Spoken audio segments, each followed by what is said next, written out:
Hello നമസ്കാരം. ഇന്ന് ഞാൻ ഇവിടെ ഉണ്ടാക്കാൻ പോകുന്നത് മുട്ട പൊടി മസാല. മുട്ടക്ക് ആദ്യം നമ്മൾ ഇങ്ങനെ ഒരു കീറിട്ട് കൊടുക്കുക, കത്തിയെടുത്തിട്ട്. ഫുൾ മുട്ട പുഴുങ്ങിയ മുട്ട ഒരു 5 എണ്ണം മതിയാവും. 5 പുഴുങ്ങിയ മുട്ട, കുറച്ച് കരിവേപ്പില, കുറച്ച് മല്ലിപ്പൊടി, കുറച്ച് മുളക് പൊടി, ഗരം മസാല, കുരുമുളക് പൊടി, മഞ്ഞൾപ്പൊടി. ഇത്രയും ഇൻഗ്രീഡിയൻസ് ആണ് ഇതിനാവശ്യം. ഇത് ഭയങ്കര ടേസ്റ്റി ആയിട്ടുള്ളൊരു സാധനം, പെട്ടെന്ന് പണിയും കഴിയും. അപ്പോൾ അതെങ്ങനെ ഉണ്ടാക്കുക എന്നുള്ളത് ഞാനിപ്പോൾ കാണിച്ചു തരാം കേട്ടോ. വെളിച്ചെണ്ണ ഞാൻ കടയിലേക്ക് ഒഴിക്കുന്നു.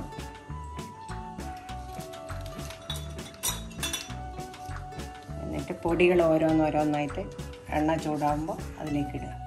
ഞാൻ കടയിലെ എണ്ണ ഒഴിച്ചു. ഇനി ഞാൻ എല്ലാ പൊടികളും കൂടി കടയിലേക്ക് ഇടുന്നു. കണ്ടോ,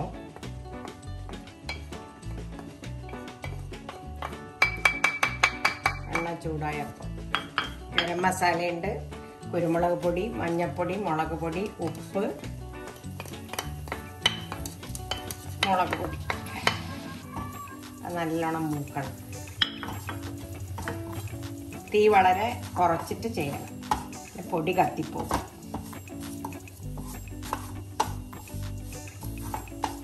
പൊടി ബേണാവാൻ പാടില്ല, ടേസ്റ്റ് പോയിപ്പോ. കൂടി ഇടുക.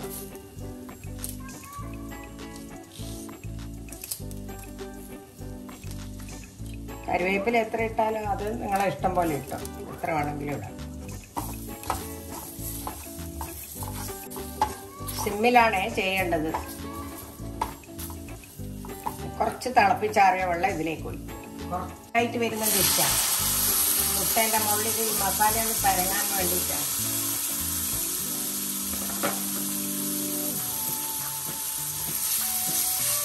കണ്ടോ,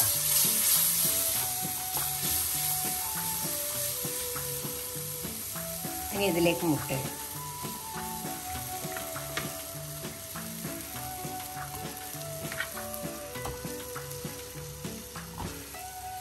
രാവിലെ ബ്രേക്ക്ഫാസ്റ്റിനും എല്ലാത്തിനും പറ്റിയ ഭയങ്കര ടേസ്റ്റി ആയിട്ടുള്ള ഒരു സാധനം.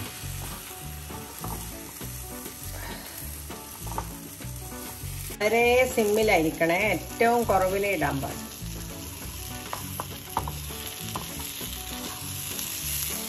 ഈ പൊടി നല്ലവണ്ണം മുട്ടേൻ്റെ മുകളിൽ പിടിച്ചതിൻ്റെ ശേഷം നമ്മൾ ഓഫായി. ഇത് ഈ പൊടി നല്ലോണം ഈ മുട്ടേൻ്റെ മുകളിൽ പിടിച്ചതിൻ്റെ ശേഷം ഗ്യാസ് ഓഫാക്കി, പിന്നെ അത് റെഡിയായി കഴിക്കാൻ. കുറച്ച് നേരം ആ മസാലയിൽ പിടിച്ച് നിൽക്കട്ടെ. അപ്പം മുട്ടക്ക് നല്ലൊരു ടേസ്റ്റ് കിട്ടും. Oh wow, I'm going to try this right away. For more such recipes, please do like and subscribe to Roopa's channel.